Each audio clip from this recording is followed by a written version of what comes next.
वाला वैष्णवो, जय श्री कृष्ण। मन की बात मन आतुरी के साथना अलौकिक सत्संगમાં આપનું હાર્દિક સ્વાગત છે। વાલા વૈષ્ણવો, આપણા મનમાં ઘણી વખત પ્રશ્ન થતો હોય કે આપણને સાધનરૂપ સ્તોત્રપાઠ જોઈએ છે કે ફલરૂપ શ્રી ઠાકોરજી। એટલે આપણને ઘણીવાર ખ્યાલ પણ ન હોય કે સ્તોત્રપાઠ છે એ સાધન છે અને ઠાકોરજી ફલરૂપ છે। આજે આપણે 4 પ્રકારના વૈષ્ણવોની વાત પરથી આ સમજવાના છીએ। એક વૈષ્ણવ કહે છે કે હું તો દરરોજ સ્તોત્રપાઠ કર્યા પછી જ બીજું બધું કરું। બીજા વૈષ્ણવ એમ કહે છે કે હું તો શ્રી ઠાકોરજીની સેવામાં હાથ પવિત્ર કરું, સ્તોત્રપાઠ નથી થતા। ત્રીજા વૈષ્ણવ એમ કહે છે કે હું તો ઠાકોરજીના દર્શન થતા હોય ત્યારે સન્મુખમાં પાઠ કરી લઉં છું। ચોથા વૈષ્ણવ એમ કહે છે કે હું જ્યારે શ્રી ઠાકોરજીની સેવા પહોંચતી હોઉં ત્યારે મારું ચિત્ત સ્તોત્રપાઠમાં હોય, કારણ કે મારે સ્તોત્રપાઠ જ્યારે બાકી હોય તો। એટલે હવે આપણે આ ચારેય બાબતો પરથી સમજવાનું છે। સૌપ્રથમ શ્રી મહાપ્રભુજીના ચરણારવિંદમાં વિનંતી ધરું છું કે હું અહીં જે ભાવ સમજાવવા માંગુ છું તેના માટે આપ કૃપા કરો અને મને શબ્દો આપો। વાલા વૈષ્ણવો, ઘણી વખત આપણા ઉપર ઘણી બધી કૃપા વરસતી હોય પરંતુ તેનો અનુભવ આપણને થતો નથી, એવું બનતું હોય છે અને જ્યારે સમય ચાલ્યો જાય ત્યારે ખ્યાલ આવે છે કે આપણા ઉપર કૃપા થઈ રહી હતી।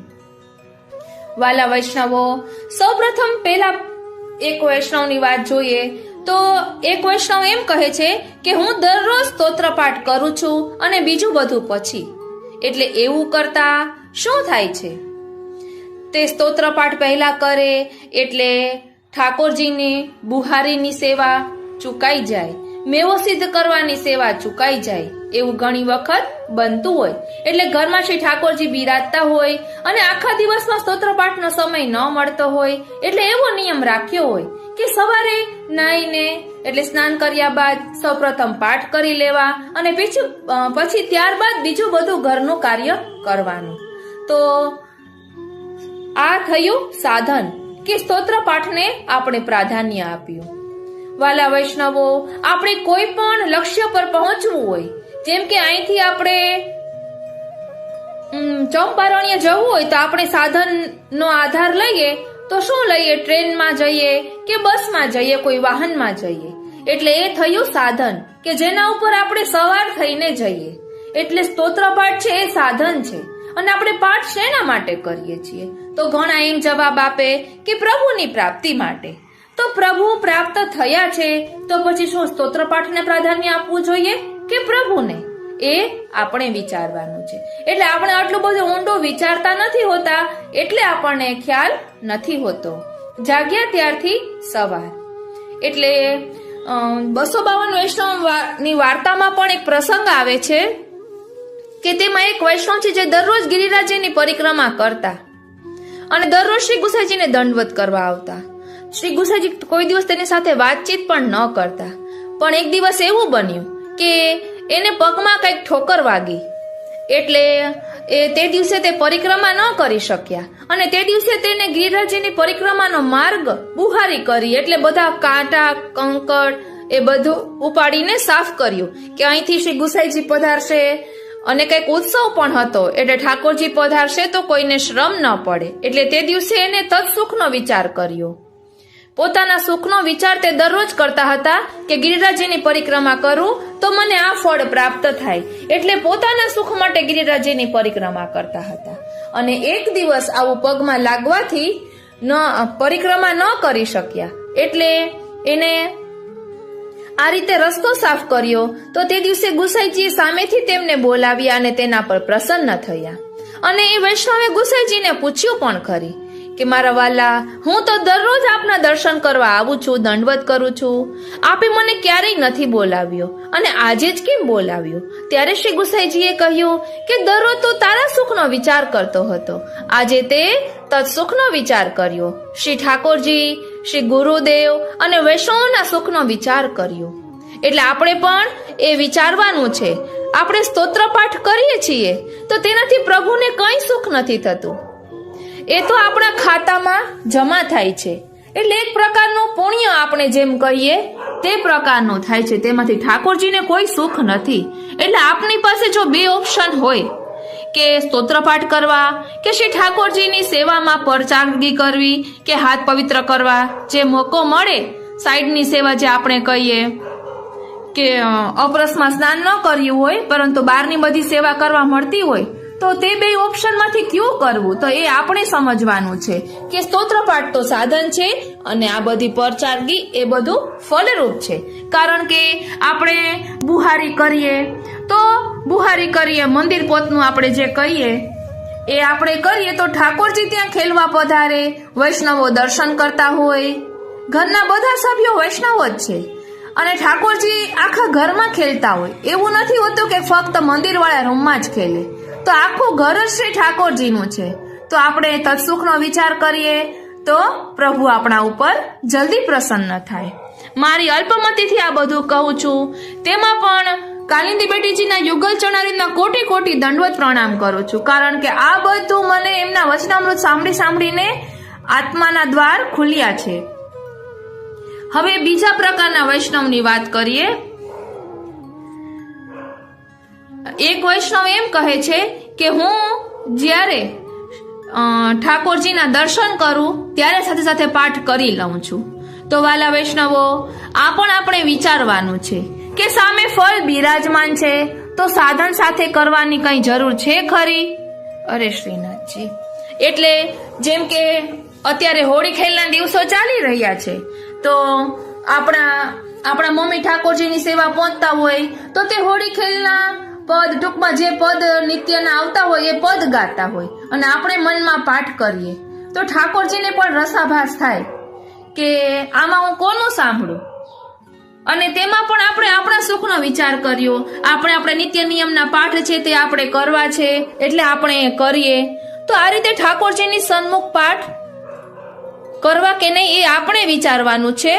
અન્યથા તો કઈ નહીં કહું, પરંતુ આપણે ષોડશ ગ્રંથમાં પણ કૃષ્ણાશ્રય ગ્રંથમાં એમ કહ્યું છે કે ઠાકોરજીની સન્મુખ બેસીને આ પાઠ કરવો.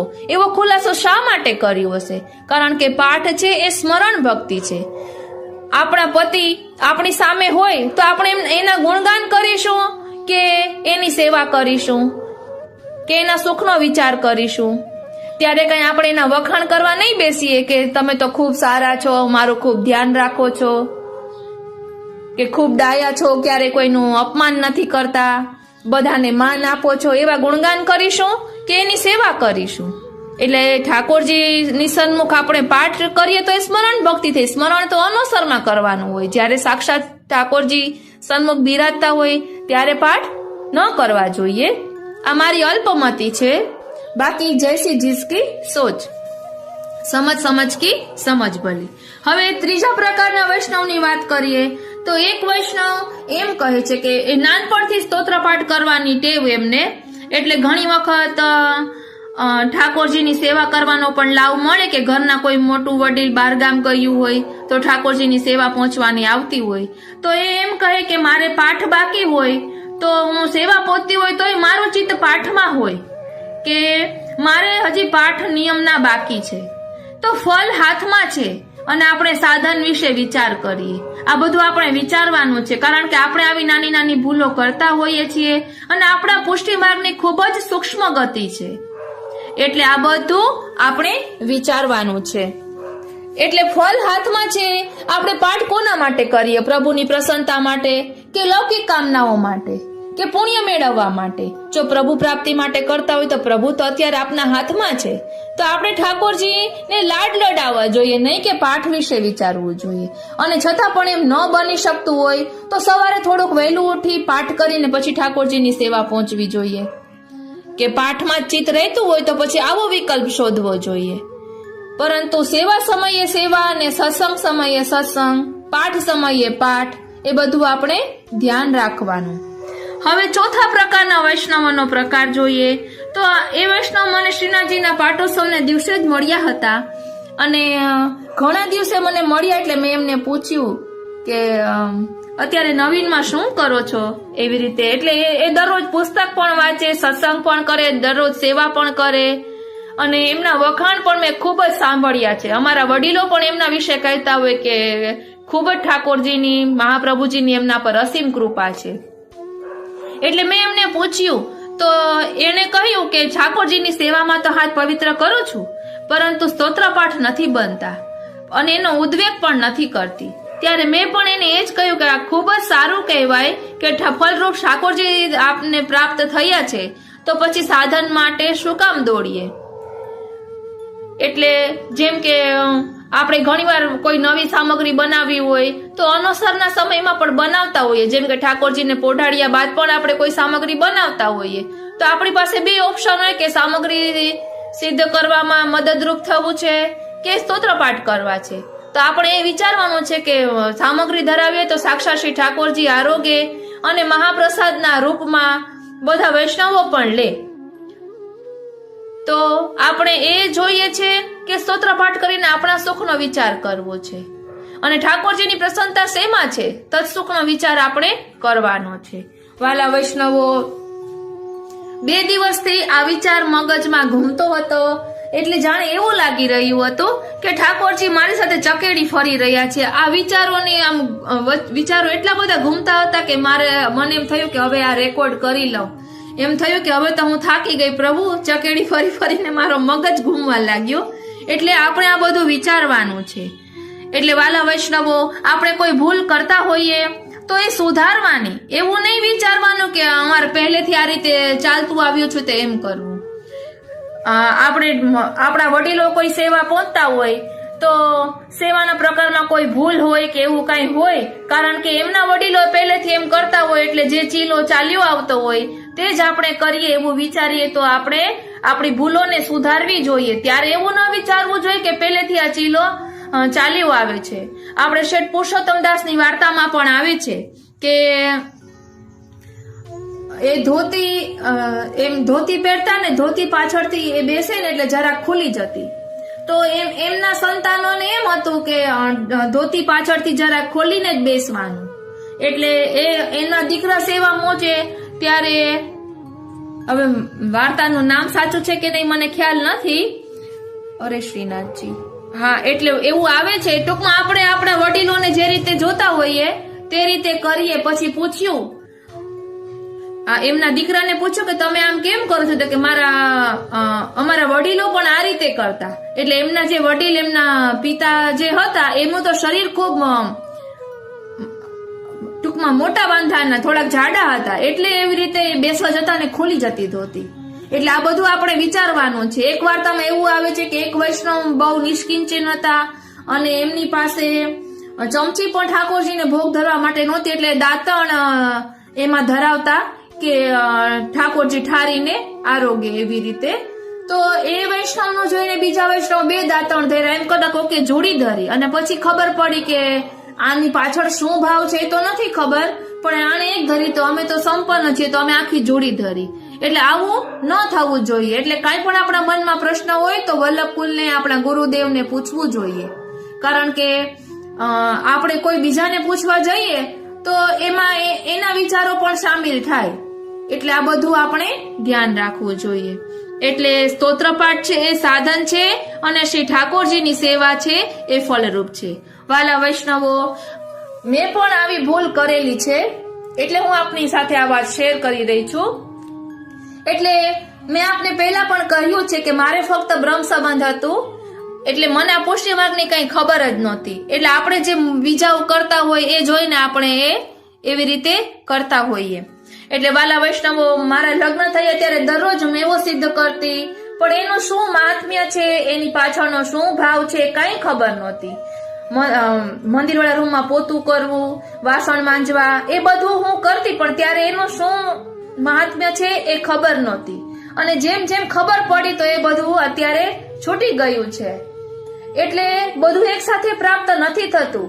અને જેને આ બધું પ્રાપ્ત થયું છે તો આ મહાત્મ્યને જાણીને આપણે ચેતવાની જરૂર છે કે ઘરમાં ઠાકોરજીની સેવા બિરાજે છે, આપણા વડીલો સેવા કરે છે, તો આ બધો મોકો આપણે ન ગુમાવીએ અને સ્તોત્રપાઠને બદલે આ બધી સેવામાં હાથ લગાડીએ તો ઠાકોરજી વધુ પ્રસન્ન થાય. વાલા વૈષ્ણવો, આપ વિચાર કરજો. જેમ કે મંદિરના વાસણ છે એ માંજીએ, એટલે એ માંજેલા વાસણમાં ઠાકોરજીને ભોગ ધરવામાં આવે, ઠાકોરજીની સામગ્રી બનાવવામાં આવે, તો આપણે બહાર રહ્યા છતાં અંદર સુધી પહોંચ્યા છીએ એ આપણે વિચાર કરવાનો છે.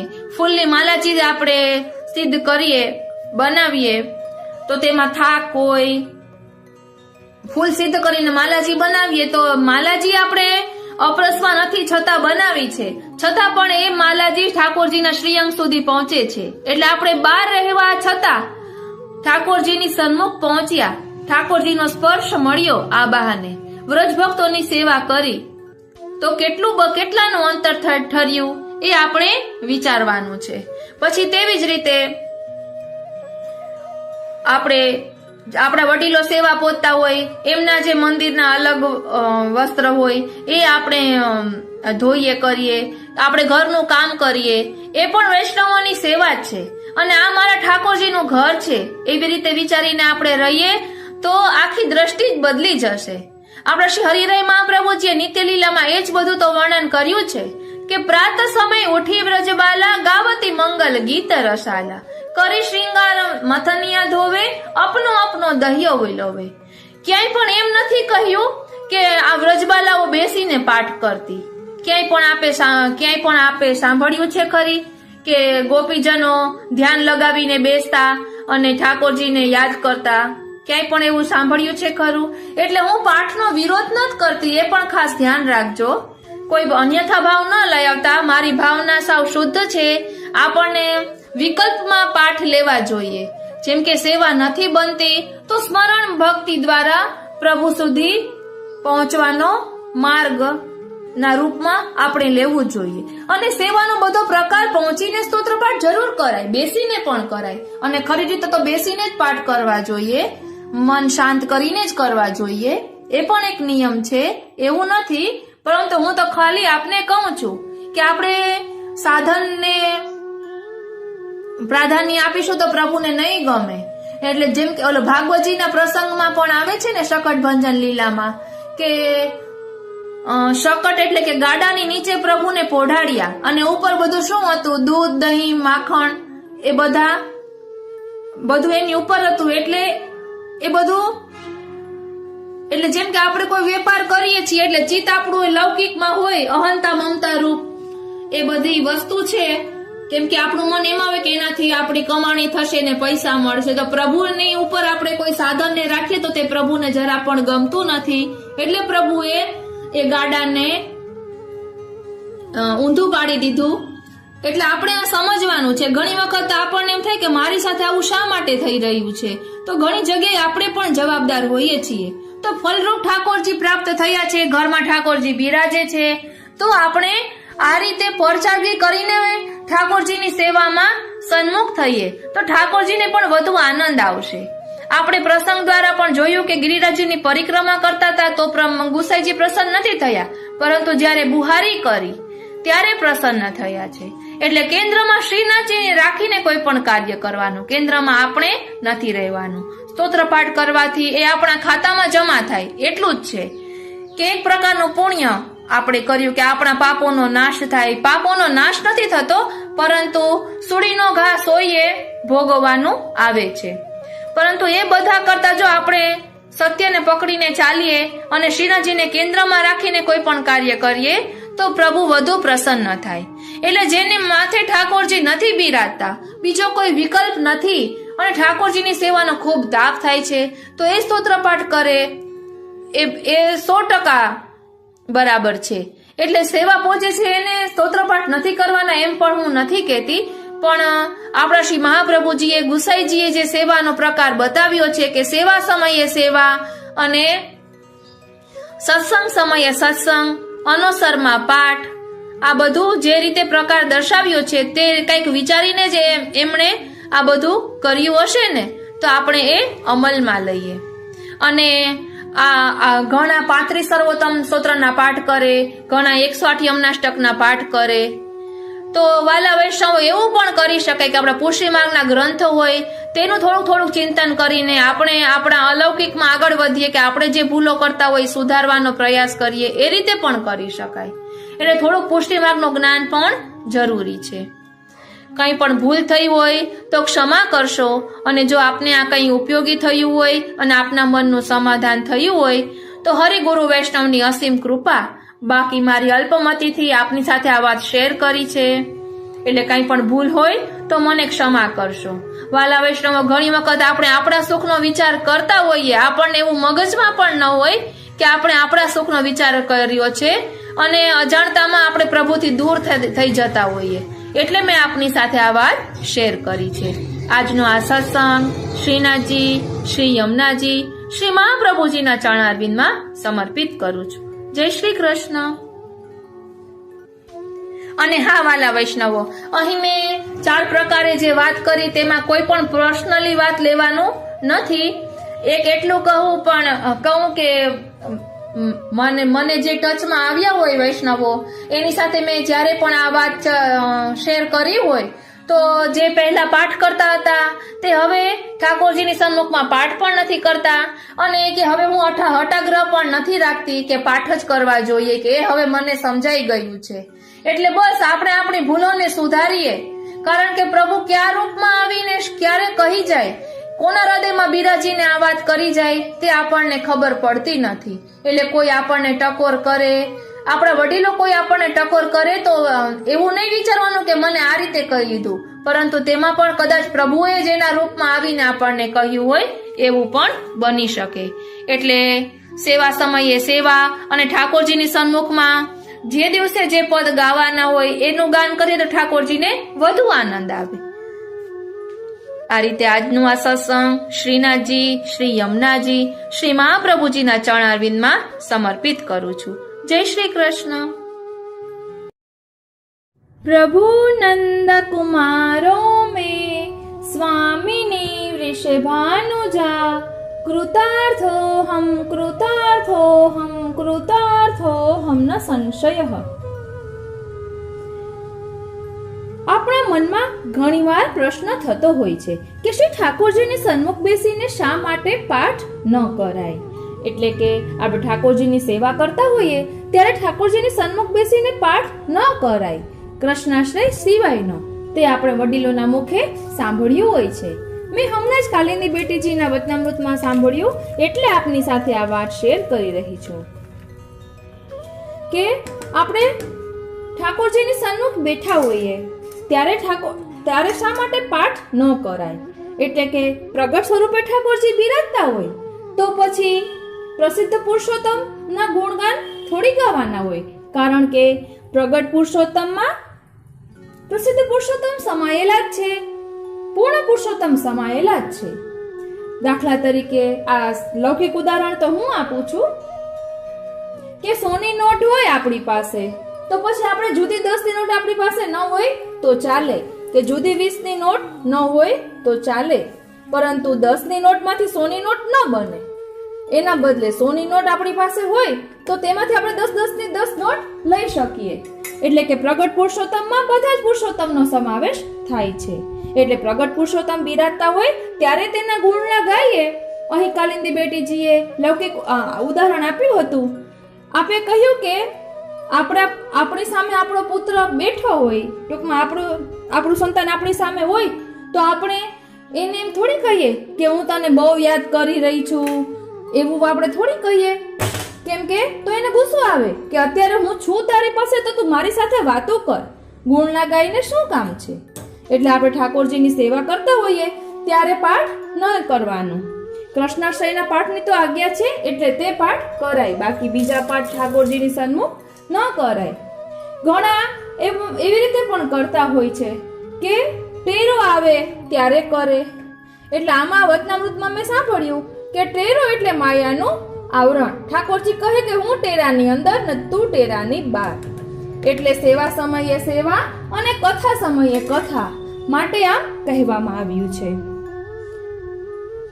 એટલે આપણે ઠાકોરજીની સેવા કરતા હોઈએ ત્યારે જગાવાથી પોઢાડવાની જે ભાવના હોય તે રીતે જ સેવા કરવી જોઈએ. જે ઉત્સવ હોય તેની ભાવના હોય તે પ્રમાણેના કીર્તન તે બધું કરવું જોઈએ. પાઠ તો જ્યારે ઠાકોરજીને પોઢાડ્યા હોય, અનુસર હોય ત્યારે કરવાના હોય, કારણ કે ત્યારે સ્મરણ, પાઠ એટલે સ્મરણ. એટલે સ્મરણ સન્મુખમાં બેસીને થોડી કરવાનું હોય. આપણી સામે આપણું સંતાન હોય તો એનું સ્મરણ થોડી આપણે કરવાનું હોય, તે તો આપણી સામે છે તો તે લાભ લેવાનો હોય. એટલે ઠાકોરજી પ્રગટ સ્વરૂપે બિરાજતા હોય ત્યારે થોડી આપણે તેના ગુણગાન કે તેનું સ્મરણ કરવાનું હોય. એવી રીતે આપે કહ્યું. એટલે ઘણા વૈષ્ણવો એવી રીતે કરતા હોય છે. અમારા રિલેટિવ્સમાં પણ એમ કરતા. તો મેં એક વખત કહ્યું હતું કે આ સમયે પાઠ ન કરવાના હોય, એટલે આપણે આપણા જાણીતામાં જે કોઈ હોય તેને આ વાત જરૂરથી જાણ કરવી કે જેના કારણે આપણે પહેલા કરેલી ભૂલો હવે ન કરીએ. માટે સેવા સમયે સેવા અને કથા સમયે કથા. આપણે ઠાકોરજીની સન્મુખ બેસીને જેમ કે સિદ્ધાંત રહસ્ય છે, નવરત્ન ગ્રંથ છે, એવા પાઠ કરીએ તો એમાં ઠાકોરજીને શું આનંદ આવે? આપણા મનથી જ સમજીએ. સિદ્ધાંત મુક્તાવલી છે, આપણે કોઈ પણ ગ્રંથ ઠાકોરજીની સન્મુખ કરીએ એમાં ઠાકોરજીને થોડી સિદ્ધાંતો સમજવાના છે કે થોડી ઠાકોરજીને ચિંતા છે. એટલે એવા પાઠ ક્યારેય ન કરવા. એક કૃષ્ણાશ્રયની આજ્ઞા છે, માટે કૃષ્ણાશ્રયનો પાઠ સન્મુખ બેસીને કરવો, બાકી ઠાકોરજીને પોઢાડ્યા પછી જ પાઠ કરવા. એટલે અહીં પ્રગટ પુરુષોત્તમ, પ્રસિદ્ધ પુરુષોત્તમ ને પૂર્ણ પુરુષોત્તમનો ભેદ આપણે સમજાવ્યો હતો કે તેમાં શું ભેદ છે. શ્રીનાથજી વચનામૃતમાં કાલિંદી બેટીજીના વચનામૃત આવે છે, તેમાં આપ બેઠક ચરિત્ર વિશે સમજાવી રહ્યા છે અને આપે કહ્યું કે હવેની જે બેઠકો આવશે તેમાં પ્રગટ પુરુષોત્તમની વાત આવશે. અત્યાર સુધી મહાપ્રભુજી પ્રસિદ્ધ પુરુષોત્તમ રૂપે બેઠકજીમાં પધારતા હતા અને ઠાકોરજી સામે પધારતા હતા, એટલે તે એક પ્રકારનો વ્યવહાર હતો. હવેની બેઠકોમાં ઘણી જગ્યાએ શ્રી મહાપ્રભુજી પ્રગટ પુરુષોત્તમ સ્વરૂપે પધારશે. એટલે પ્રગટ પુરુષોત્તમ માં પ્રસિદ્ધ પુરુષોત્તમ અને પૂર્ણ પુરુષોત્તમ બંને આવી જાય છે. એટલે આપણે ભેદ કરીને જોઈએ છીએ, માટે તેવું ન કરવું તે આપણી અજ્ઞાનતા છે. એક વખત દ્વારકેશલાલજીના વચનામૃતમાં પણ સાંભળ્યું હતું કે એક પતિ વિદેશ જઈ રહ્યો હતો, ત્યારે પત્ની કહે કે હું તમારા વગર કેમ રહીશ? તો પત્નીને કહે, તેના પતિએ કહ્યું કે હું મારા જેવું જ એક પૂતળું તને બનાવીને આપું છું, તો તેની સેવા કરજે ને પછી ભોજન કરજે. કારણ કે પત્ની પતિને જમાડ્યા પછી જ ભોજન કરતી. તો એક દિવસ એવી રીતે પતિ બહાર ગામ ગયા, વિદેશ ગયા. પછી જ્યારે આવ્યા તો પતિ બારણે ઊભા છે, ખખડાવે છે, અને પત્ની આ પતિનું જે પૂતળું છે તેને ભોગ ધરી રહી છે, તેને જમાડી રહી છે. એટલે પ્રગટ પતિ ત્યાં આવી ગયો છે, તો તેની સેવા કરવી જોઈએ કે આ પૂતળાની સેવા કરવી જોઈએ? એવી રીતે વચનામૃતમાં આપે કહ્યું હતું. એટલે તેમાં ભેદ નહીં કરવાનો, કારણ કે પ્રગટ પુરુષોત્તમમાં પ્રસિદ્ધ પુરુષોત્તમ અને પૂર્ણ પુરુષોત્તમ બંને આવી જાય છે. માટે આપણે બીજું કાંઈ ન સમજી શકીએ તો ઠાકોરજીની સન્મુખ બેસીને પાઠ ન કરવો, એટલું ધ્યાન રાખી શકાય. અને ઠાકોરજીની સન્મુખ જે સમય હોય, મંગલા, શ્રૃંગાર, ગ્વાલ, રાજભોગ, જે સમય હોય તે સમયના પદનું ગાન કરવું જોઈએ. કારણ કે અષ્ટસખાની વાણી મંત્રાત્મક છે, અનુભવની વાણી છે. અષ્ટસખાઓએ જે દર્શન કર્યું, અનુભવ્યું, તે જ તેઓએ પોતાના પદોમાં ગાયું છે. માટે અષ્ટસખાની વાણીનો વિનિયોગ સેવામાં કરવો જોઈએ. જય શ્રી કૃષ્ણ. अब हम यह पाठ संस्कृत श्लोक में करेंगे, जिसके कारण यह भाव जाना व हृदयारूढ़ हो सके. भावनीयं सदा चित्ते स्वामिनी जल्पितं मोहो तापक्लेशैर्यं मार्गः श्रीमद् आचार्य रूपिता दर्शनं देहि गोपीश गोकुलानन्ददायक गोविन्द गोपवनिता प्राणादीप कृपानिधे गोपाल पालित व्रज નિજ વ્રજ સુખાંબુધે પરમાનંદ નંદાદી રુચિરોત્સંગલાલિત સદાનંદ નિજાનંદ સમુદાય પ્રદાયક દામોદર દયાર્દ્રાર્દ્ર દીનાનાથ દયાપર પુરુષોત્તમ સર્વાંગ રુચિર પ્રેમ પૂરિત અનંગ રૂપ પરમ પ્રિય ગોપવધૂપતે વ્રજાવલંબ સુકટે લંબકેશ કલાનિધે વિરહાર્તી હરસ્વીય મનોહરણ તત્પર મનોવિનોદ ભાવાબ્દે ભાવવત હૃદય સ્થિત ચંચલીકૃત ચિત્ત સ્વભાવાંદોલિત રૂપદ્રુપ મહામુગ્ધ સદા દુગ્ધ પાન તત્પર માનસ નવનીતાલિપ્ત મુખ પયોબિંદુયુતાધર અલકાવૃત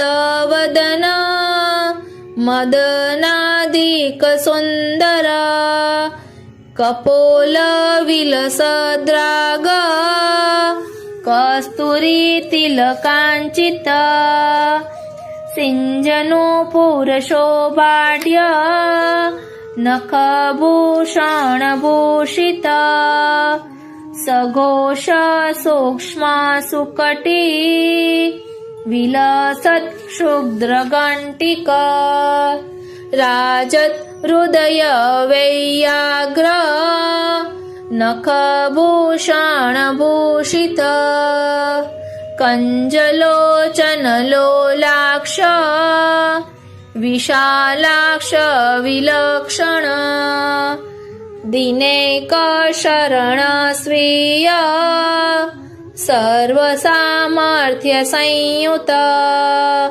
વ્રજરાજ સૂત સ્વીય જનની કંઠભૂષણ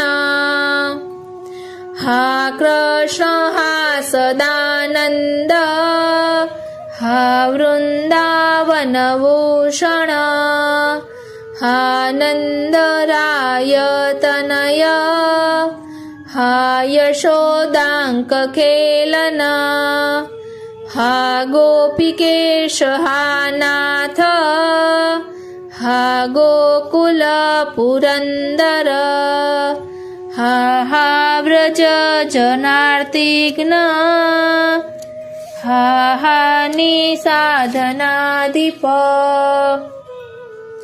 હા હા નંદાદિ સર્વસ્વ હા હા નંગનવાંકુર હા નિરાલંબનાલંબ હા હાંધલકુટી પ્રિય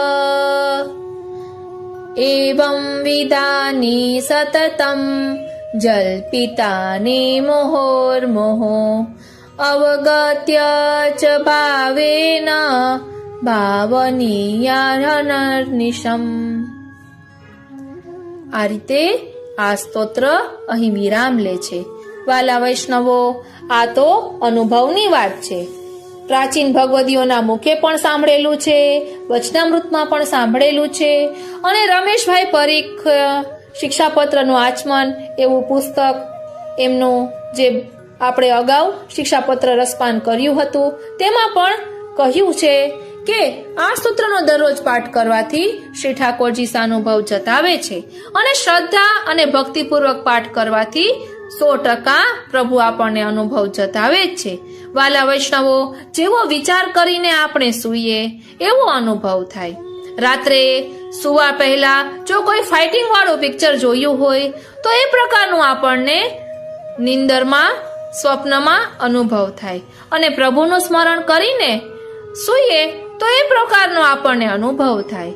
એટલે આપણે ક્યાં માર્ગે જવું છે એ આપણે વિચારવાનું છે. એટલે સૂતા સમયે પ્રભુનું ચિંતન કરી, પ્રભુની શરણાગતિ સ્વીકારી, પ્રભુનો આભાર માની કે આપે કૃપા કરી આવું સુંદર જીવન આપ્યું, અને આખા દિવસમાં આપણે ક્યાં સત્કાર્યો કર્યા અને આપણાથી શું ખોટું થયું તેનું ચિંતન કરી, આપણાથી કોઈની ભૂલ થઈ હોય તો ક્ષમા યાચના માગી અને સૂવું જોઈએ. રાત્રે સૂતી વખતે આ બધું ચિંતન કરવું જોઈએ, અને શ્રી મહાપ્રભુજીના ચરણ ચિહ્નની ભાવનાનું પણ ચિંતન કરી શકાય. આ રીતે આજનો આ સત્સંગ શ્રીનાથજી, શ્રી યમુનાજી અને શ્રી મહાપ્રભુજીના ચરણારવિંદમાં સમર્પિત કરું છું, અને શ્રી હરિરાય મહાપ્રભુજીના ચરણારવિંદમાં એ જ વિનંતી ધરું છું કે આપે દર્શાવેલા ભાવોને અમે અમારા આત્મપટલ પર ધારણ કરી શકીએ એવી આપ કૃપા કરો. વાલા વૈષ્ણવો, વારંવાર અલગ અલગ પ્રકારે આ શિક્ષાપત્ર લેવાનું કારણ એક જ છે કે આમાં શ્રી સ્વામિનીજીના ચારેય યુથો નો ભાવ દર્શન પણ છે, સંયોગ અને વિયોગ બંને નામો છે. આ 64 નામોનો ભાવ દર્શન ખૂબ સુંદર રીતે આપણે આત્મપટલ પર ધારણ કરીએ તો આપણું જીવન ખૂબ જ સુંદર બને. એટલે ક્યારેક ગુજરાતીમાં, ક્યારેક વ્રજભાષામાં, અને આજે આપણે આ હિન્દીમાં લીધું છે. શ્રી વલ્લભના લાડીલા વૈષ્ણવોને મારા જય શ્રી કૃષ્ણ. વાલા વૈષ્ણવો, આજે આપણે હિન્દીમાં સત્સંગ કરીશું, એટલે કે પુસ્તક હિન્દીમાં છે. ગઈકાલે એક વૈષ્ણવની કોમેન્ટ આવી, હિન્દીમાં કોમેન્ટ હતી, એટલે પ્રભુ પ્રેરણાથી આપણે આજનો સત્સંગ હિન્દીમાં કરીએ છીએ. વાલા વૈષ્ણવો, સત્સંગ સે ही दैत्य यातुधान खग मृग गंधर्व अप्सराएं नाग सिद्ध चारण विद्याधर तथा मनुष्यों में वैश्य शूद्र स्त्रियां और अत्यंत रजतम प्रकृति वाले सब एवं हे अनंत निष्पापी उस युग में बहुत मेरे चरणारविंद को प्राप्त हुए हैं. यानी सत्संग ही सर्व चीजों का मूल है. सत्संग से ही सर्व का उद्धार होता है. इसीलिए हमें सत्संग नित्य करना चाहिए. भगवान स्वयं कहते हैं, हे उद्धव, मुझे योग वश में नहीं कर सकता है, और सांख्य, धर्म, वेद पाठ, तपस्या, त्याग, अग्निहोत्र आदि कर्म खूब खनन करना, बगीचे आदि का निर्माण, दक्षिणा, व्रत यज्ञ, छंद तीर्थ, नियम, यम भी वश नहीं कर सकते, जैसे सर्वसंगों का नाश कराने वाला सत्संग वश करता है. इसीलिए हम सबको यह समझना चाहिए कि सत्संग ही सर्व का मूल है. सत्संग से ही हृदय तद्रूप हृदयारूढ़ होता है, सर्व भाव की सिद्धि होती है. अतः वैष्णव को तादृशी भगवद्गीता का सत्संग अवश्य शुद्ध हृदय से नियम पूर्वक करना चाहिए. तादृशी वैष्णव यानी इस समय में हमारे घर में बिराते 84,252 वैष्णवों के पुस्तक में से हमें हर रोज एक एक वैष्णव का सत्संग करना चाहिए. यानी उस થોડું ગુજરાતીમાં બોલીશ એટલે એ વાર્તા રોજ આપણે કરીએ એટલે वैष्णव सत्संग करियो कहवाय. आज हम जो सत्संग करने जा रहे हैं, यह पाठ हर रोज करने से, श्रद्धा और भक्ति भाव से करने से श्री ठाकुर जी जल्द ही दर्शन देते हैं और सानुभव जताते हैं. हमने पहले यह पाठ गुजराती और ब्रज भाषा में किया है, आज हम हिंदी में करेंगे, जिसके कारण कुछ नया जान सके और जो वैष्णव हिंदी समझते हैं उसे भी आनंद आ सके.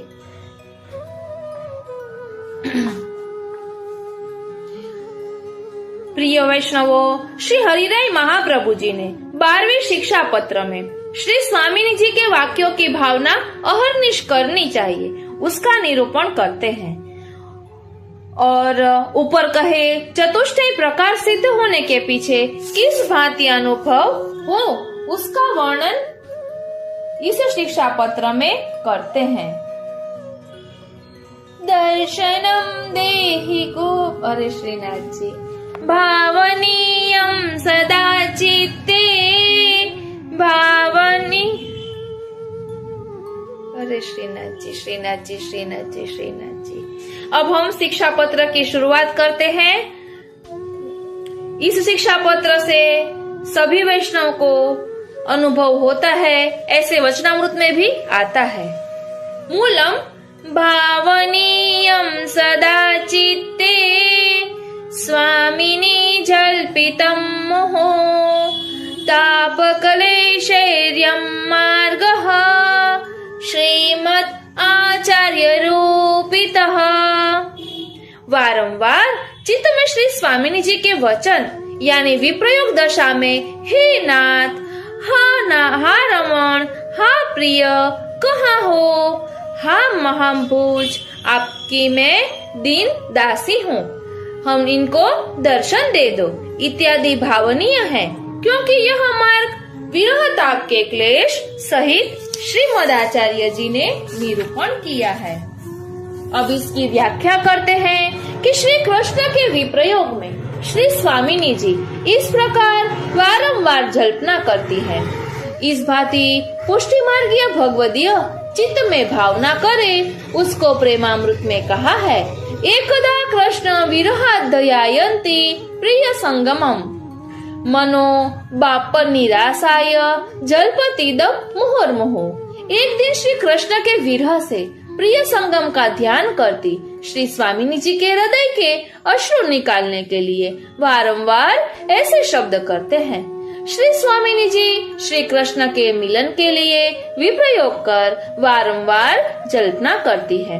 यह सर्वोपरि है। वैसे ही यह पुष्टि मार्ग ताप क्लेश रूप है, क्योंकि जो श्री स्वामिनी जी के ताप क्लेश भावात्मक श्री महाप्रभु जी हैं, इसीलिए इन्होंने प्रकट किया। पुष्टि मार्ग ताप क्लेश रूप है, उसी से ताप क्लेश करके इस मार्ग की फल सिद्धि है। इसीलिए विरह कर श्री स्वामिनी जी जिस प्रकार भाव सहित अनुभव करती हैं, उस भाव की भावना करनी। श्री स्वामिनी जी की भावना का स्वरूप आगे कहते हैं। पहले हम विस्तार से यह समझेंगे, फिर संस्कृत में पूरा पाठ करेंगे।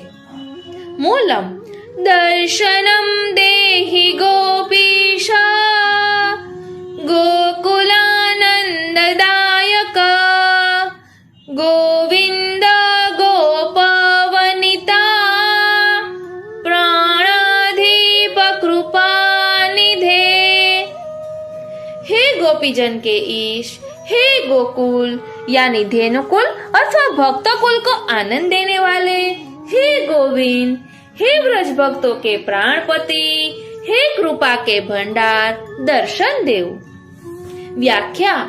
श्री स्वामिनी जी कहती हैं कि हे गोपीजन के ईश, हमको दर्शन देव, क्योंकि तुम गोपियों के पति यानी ईश राजा हो, इसीलिए अपने प्रजा को दुख नहीं देकर सुख ही देते हो, यह मर्यादा है। वैसे ही श्री कृष्ण हम तुम्हारी प्रजा हैं, इसलिए हमको दर्शन देव, और तुम गायों के कुल के आनंददाता हो, गायें भी तुम्हारे दर्शन बिना व्याकुल हैं, इसीलिए गायों को दर्शन दो तथा वन में गायों को चराकर आनंद दिया। अब शीघ्र पधार कर हमको आनंद दो, क्योंकि जो तुम गोविंद हो, गायों के इंद्र हो, इंद्र अपने भोग में आसक्त बहुत है।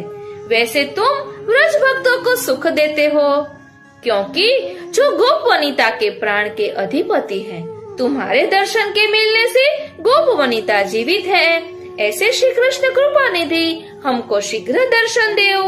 इस भांति श्री स्वामिनी जी लीला सहित प्रभु के नाम लेकर विलाप करती हैं। मूलम गोपाल पालिता व्रजा निज व्रज सुखाम्बुधे परमानंद नंदादि रुचिरोत्संगलालिता। हे गोपाल, गायों के पालन करता, हे व्रज भक्तों के पालनहार, हे अपने व्रज अथवा अपने भक्तों के समूह के सुख के समुद्र, हे परमानंद रूप, हे नंदराय जी आदि के रुचिर गोद में खेलने वाले, हमको दर्शन दे दो। यह पूर्ण श्लोक का संबंध 15वें श्लोक तक चलेगा। व्याख्या। हे गोपाल, तुम गायों के पालन करता हो और यह व्रत तुम्हारा है। उन सभी का पालन कर सारे व्रज के सुख दाता हो। ऐसे सुख के समुद्र हमको सुख दो। तुम परमानंद रूप हो। तुमको नंद यशोदादी उत्संग में लेकर लालन पालन करते हैं। ऐसे श्री कृष्ण हमको दर्शन दो। मूलम। सदानंद निजानंद समुदाय प्रदायक दामोदर दयाद्राद्र दीनानाथ दयापर। हे सदा आनंद रूप, हे निज भक्तों को आनंद के देने वाले, आनंद समुदाय के देने वाले, हे दामोदर, भक्त अवश्य है, दया करके जो आर्द्र है उनके ऊपर आर्द्र, हे दीनता को प्राप्त, भक्तों के चारों ओर के नाथ यानी रक्षक, हे दया पर।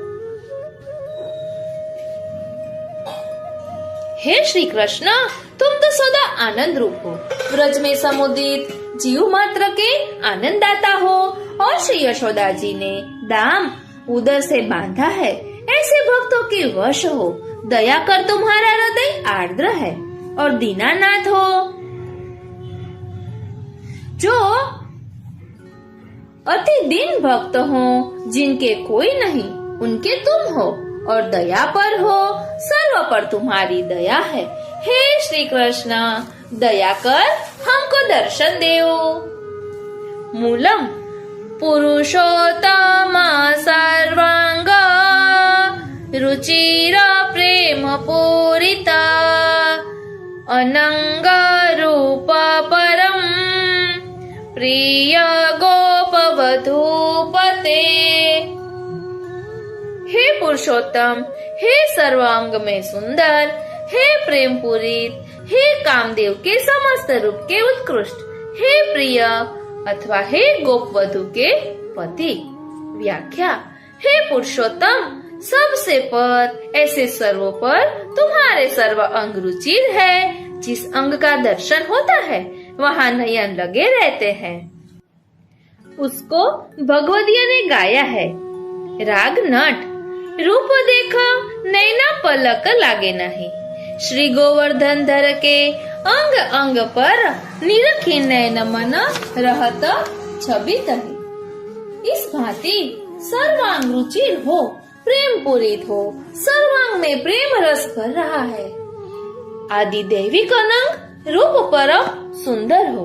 आदि दैविक अनंग रूप परम सुंदर हो। गोपीजन को तुम परम प्रिय हो। तुमको गोपीजन परम प्रिय है। गोपवधू के पति तुम ही हो। जैसे भुंजा अन्न खेत में डाले तो पैदा नहीं होता है, देखने में अन्न है, वैसे ही गोप है, उनकी वधुओं के पति तुम ही हो। ऐसे श्री कृष्ण हमको शीघ्र दर्शन दो। मूलम। व्रजावलंब सुकटे लंबकेश कलानिधे विरहाति हरस्वीय मनोहरण तत्पर। श्लोकार्थ। हे व्रज के आलम्बन सुंदर कटी वाले, हे लंबाई मान केश वाले, हे कला के निधि रूप, हे विरह की आरती को हरने वाले, हे स्वीय अपने भक्तों के मन को हरने में तत्पर। व्याख्या। व्रज के अवलंब तुम ही हो। सारा व्रत तुम्हारा आश्रय लेकर तुमको ही जानता है। तुम्हारे केश बड़े लंबे कुटिल हैं, मानो मधुप पंक्ति आ रही है। कला निधि हो, सूर्य में षोडश कला है, उनका इतना प्रताप है तो तुम तो कला के निधि हो। इसीलिए तुम्हारे प्रताप गुण का कहाँ तक वर्णन करें, इसमें किसी की सामर्थ्य नहीं है। अपने स्वीय यानी निज भक्तों की आरती के हरण करने वाले और अपने सुंदर मुख श्रीअंग दिखाकर अनेक लीला कर समस्त ब्रज भक्तों के मन का हरण करने में परायण ऐसे श्री कृष्ण हमको शीघ्र दर्शन देओ। मूलम मनो विनोद भावाब्दे भाववत् हृदय स्थित चंचलीकृत चित्त स्वभावांदोलित रूप ध्रुव। हे मन के विनोद रूप, भाव के समुद्र और भाव वाले के हृदय में विराजने वाले तथा भक्तों का चंचल किया है चित्त जिनने और अपने भक्तों के भाव कर आंदोलित रूप को धारण करने वाले। व्याख्या। व्रज भक्तों के मन का विनोद एवं आनंद उसके दाता तुम ही हो। तुमसे ही व्रज भक्त आनंद पाते हैं। आप भाव के समुद्र हो, जिस भाव से भजे वही सिद्ध हो। कोई भी आपके भाव का पार नहीं पा सकता है। जगत में सारे भाव हैं, वे तुम्हारी कणिका रूप है। तुम भाव के समुद्र हो और भाव से ही भक्तों के हृदय में स्थिर हो। जिस भक्त के हृदय में जो भाव है वहाँ उसी रीति से बिराजते हो। अपने भक्तों के चित्त को चलायमान करते हो। आप ही चंचल हो। कोई भक्त गुरु के कामकाज करता हो, वहाँ से चित्त को चलाकर अपने मन में लगाते हो। वारी जाऊं बलिहारी जाऊं। भाव से सर्वांग भरे हो। अपने भक्तों का जो जो भाव रस है वह तुम्हारे स्वरूप में भर रहा है। ऐसे श्री कृष्ण मेरे को कब दर्शन दोगे? मूलम महामुग्ध सदा दुग्ध पान तत्परमानस नवनीता लिप्त मुख पयो बिंदु युताधर। हे महामुग्ध, हे सदा दुग्ध पान में तत्पर मन वाले, हे नवनीत से चारों ओर लिप्त मुख वाले, हे दुग्ध बिंदु कर युक्त अधर वाले। व्याख्या। अपने निज भक्तों में महामुग्ध हो। आप कुछ ज्ञान रखते नहीं, जो भक्त कहे वही करते हो। सदा दुग्धपान में तत्पर हो। मन में क्षण क्षण में श्री यशोदा जी के स्तन के दुग्धपान करने में तत्पर हो तथा ब्रज भक्त दूध सवार कर देते हैं, दूध सिद्ध कर देते हैं, उसके पान में तत्पर हो। मन भी उसी में है। मुख पर नवनीत लिपट रहा है, उससे परम अद्भुत शोभा हो रही है। दूध की बूंद अधर में लग रही है, उससे अधर शोभायमान है। ऐसे श्री कृष्ण हमको दर्शन दो। मूलम अलकावृत वदना मदनाधिक सुंदर कपोल विलसद्राग कस्तूरी तिलकांचित। हे अलग से व्याप्त वदन वाले, हे कामदेव से अधिक सुंदर, हे कपोल में शोभित रंग वाले, हे कस्तूरी के तिलक से पूजित। व्याख्या। सुंदर अलकों से आवृत ऐसा वदन कमल है और सारा श्रीअंग काम से अधिक सुंदर है। कोटि काम सुंदरता परवारने के लिए किए हैं। दोनों कपोलों पर कमल पत्र में लाल कुमकुम आदि राग से सुंदर है और कस्तूरी का तिलक बाल में विराजमान है। ऐसे श्री कृष्ण हमको कब दर्शन दोगे? मूलम सिंजना पूर शोभाढ्य नख भूषण भूषित सघोष सूक्ष्म सुकटी विलासात शुद्र घंटिका। हे शब्दायमान नुपुर की शोभा से युक्त, हे नख के भूषण से शोभित, हे शब्द सहित सूक्ष्म कटी में शोभित शुक्र घंटिका वाले। व्याख्या। दोनों चरण कमल में स्वर्ण नुपुर से शोभा की आढ़ियता से ऐसी शोभा तिलोकी में नहीं है। 10 नख पर नखभूषण सहित नखावली विराजित है। वह कोटि सूर्य की कांति को लजाती है। सूक्ष्म कटी पर क्षुद्र घंटी का विलास कर रही है। उससे बारंबार सुंदर शब्द होता है। ऐसे श्री कृष्ण हमको कब दर्शन देंगे? मूलम राजत हृदय वैयाग्र नखभूषण भूषित कंजलोचन लोलाक्ष विशालाक्ष विलक्षण। श्लोकार्थ। हे शोभायमान वक्र नखा के भूषण से भूषित, हे कमल के समान चपल नेत्र वाले, हे विशाल नेत्र से विलक्षण। व्याख्या।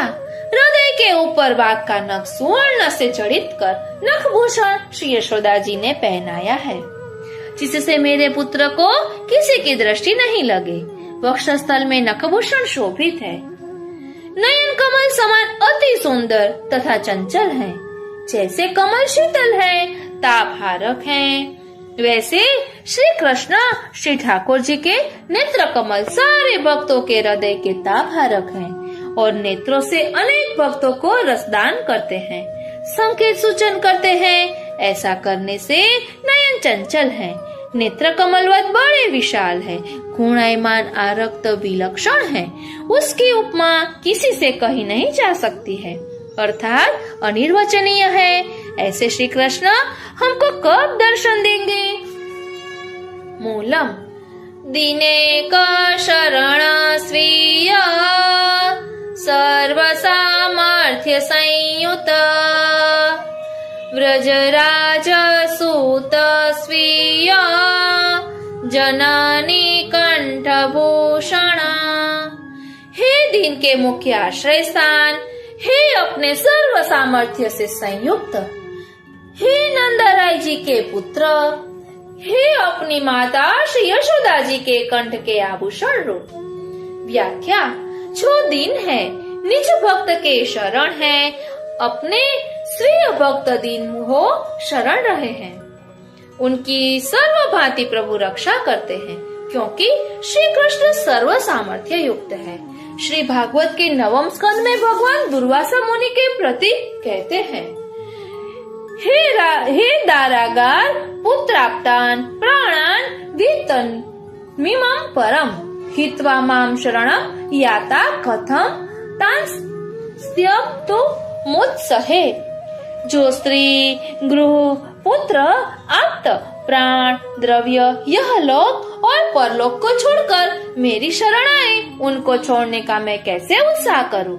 इस वाक्य से श्री ठाकुर जी ने कहा कि जो ऐसे भक्त स्त्री घर पुत्र प्राण चित्त वित्त सर्व मेरे को समर्पण कर देते हैं, एक मेरे शरण होकर रहते हैं, उनको छोड़ने की इच्छा कैसे करूं? मैं उनकी अष्टप्रहर ही रक्षा करता हूँ। इसीलिए दीन होकर जो भक्त शरण है, उनकी रक्षा प्रभु स्वयं ही करते हैं। श्री कृष्ण सर्व सामर्थ्य युक्त है। ब्रजराज जो श्री नंदराय जी के, उनके पुत्र अपनी श्री जननी श्री यशोदा जी के कंठ के भूषण हैं। ऐसे श्री कृष्ण हमको दर्शन कब देंगे? मूलम हा कृष्ण हा सदानंद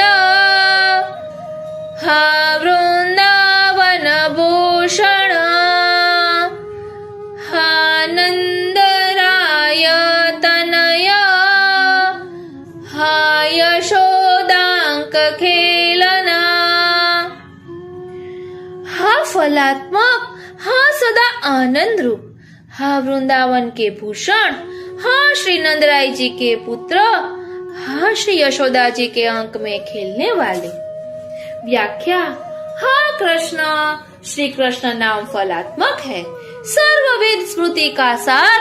जो व्रज भक्त श्री कृष्ण इस नाम का स्मरण जप करता है, उसी से श्री आचार्य जी महाप्रभु ने अष्टाक्षर पंचाक्षर में यही सर्वोपरि श्री कृष्ण ही को शरण बताया है। विरहकारी हा कृष्ण कहे, हा सदानंद, तुम तो सदा आनंद रूप एक रस हो, हमको आनंद दो। हा वृंदावन भूषण श्री कृष्ण, तुम तो श्री वृंदावन से एक क्षण भी बाहर नहीं जाते हो, क्योंकि उसके भूषण रूप हो। हा श्री नंदराय जी के पुत्र, हा श्री यशोदा जी के अंक में खेलने वाले। ऐसे श्री कृष्ण हमको दर्शन देओ। मूलम हा गोपिकेश हा नाथ हा गोकुल पुरंदर हा हा व्रज जनार्तिघ्न हा हा निसाधनाधिप। हा गोपिकेश, हा गोपिका के ईश, हा नाथ, हा गोकुल के इंद्र, हा हा ब्रजजनन की आरती को करने वाले, हा हा निसाधन जन की अधिक रक्षा करने वाले। व्याख्या, हा गोपीजन के ईश यानी राजा, हा नाथ, तुम तो हमारे नाथ हो, इसीलिए हमारी रक्षा शीघ्र करो। जैसे राज पंचाध्यायी में विरह कर भक्त विरह करते हैं। हा नाथ, रमण प्रेष, क्वासी क्वासी, महाभुज, दास्यास्ते, कृप माया, मे सखे, दर्शाय दर्शय सन्निधिम। हा नाथ, हा रमण, हा प्रिय, हा महाबाहु, कहाँ हो, कहाँ हो? आपकी दीनदासी मैं हूँ, उसको दर्शन दो। वैसे ही यहाँ कहे, हा नाथ, हे गोकुल के पुरंदर। जैसे इंद्र एक क्षण भी भोग नहीं छोड़ता है, वैसे तुम गोकुल के इंद्र होकर क्यों बैठे रहे हो? हमको आनंद दो, ब्रजजन के आरती हरणहार। तुम ब्रज भक्तों के दुख कभी नहीं सहते हो, क्योंकि जो इंद्र यह यज्ञ छोड़ गिरिराज जी का पूजन यज्ञ किया है। तब इंद्र ने सारे ब्रज को डुबोने को मेघों को भेजा, गोवर्धन को उठाकर सारे ब्रज की रक्षा की। अब विरह समुद्र में डूबते हैं, उससे निकालने में तुम ही समर्थ हो, यानी आप ही समर्थ हो। इसीलिए शीघ्र यह आरती हरो। और आप कैसे हो? निसाधन भक्तों के अधिपति हो। हम विरह करके व्याकुल हैं। देह, इंद्रिय, मन सारा शिथिल हो रहा है, साधन से रहित है। हमको दर्शन देकर आरती हरो। मूलम हा हा नंदादि सर्वस्व हा हा नंगनवांकुर हा निरालंबनालंब हा हा धलकुटी प्रिय। हा हा श्री नंदराय जी आदि के सर्वस्व, हा हा कामदेव के नवीन अंकुर रूप, हा हा आलंबन आश्रय रहित के आलंबन रूप, हा हा अंध के भ्रकुटिवत प्रिय।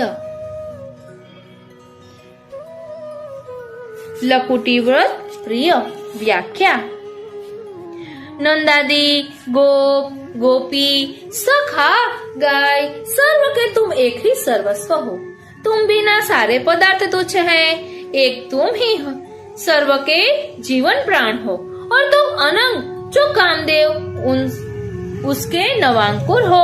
अनंग रूप वृक्ष में नूतन अंकुर रूप आप रखते हो। साक्षात मनमत के मनमत हो। कामदेव भी तुमको देखकर मोहित हुआ, तो हम सभी मोहित हो, इसमें क्या कहना।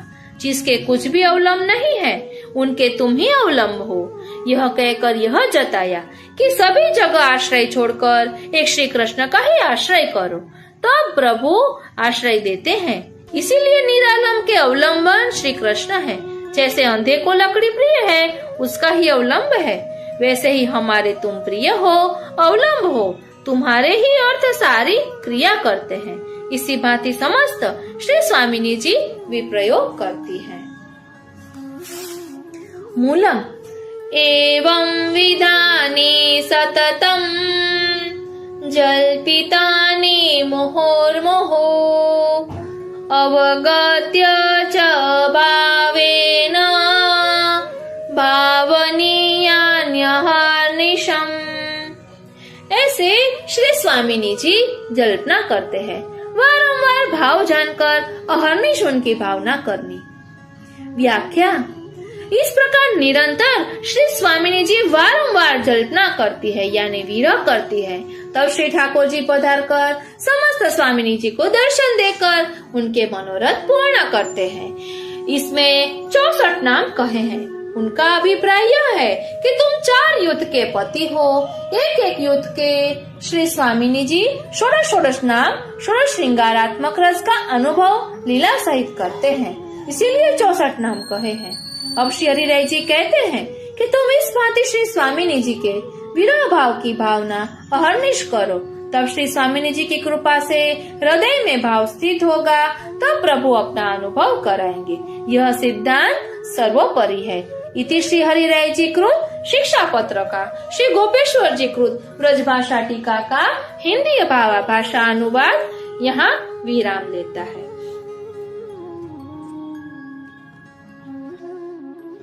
अब हम यह पाठ संस्कृत श्लोक में करेंगे, जिसके कारण यह भाव जाना व हृदयारूढ़ हो सके।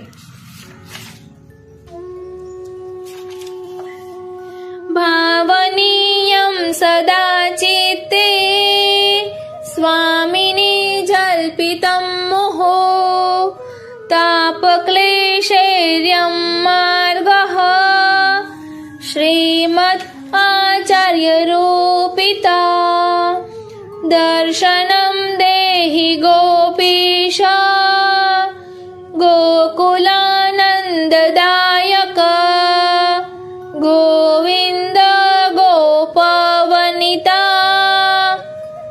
प्राणादीप कृपानिधे गोपाल पालित व्रज निज व्रज सुखाम्बुधे परमानन्द नन्दादि रुचिरोत्सङ्गलालित सदानन्द निजानन्द समुदाय प्रदायक दामोदर दयार्द्र दीनानाथ दयापर पुरुषोत्तम सर्वांग रुचिर प्रेम पूरिता अनंग रूप परम प्रिय गोपवधूपते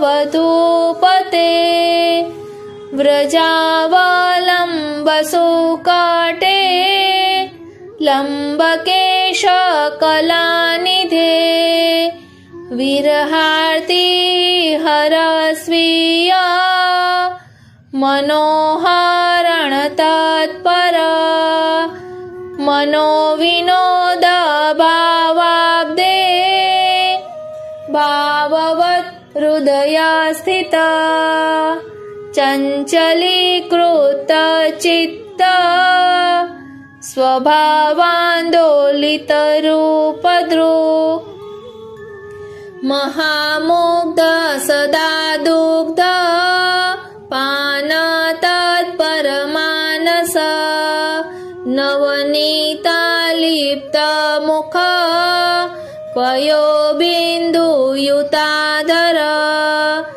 अलकावृत वदन मदनादिक सुन्दर कपोल विलसद्राग कस्तूरी तिलकाञ्चित सिञ्जनूपुर शोभाढ्य नखभूषण भूषित सघोष सूक्ष्म सुकटी विलसत् क्षुद्रघण्टिक राजत् हृदय वैयाग्र नखभूषण भूषित कंजलोचन लोलाक्ष विशालाक्ष विलक्षण दिनेक शरण स्वीय सर्वसामर्थ्य संयुत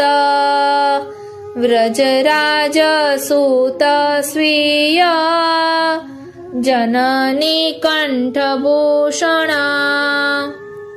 હા કૃષ્ણ હા સદાનંદ હા વૃંદાવનભૂષણ હા નંદરાય તનય હા યશોદાંક ખેલન હા ગોપિકેશ હા નાથ હા ગોકુલ પુરંદર હા હા વ્રજ જનાર્તિઘ્ન હા હા નિસાધનાધિપ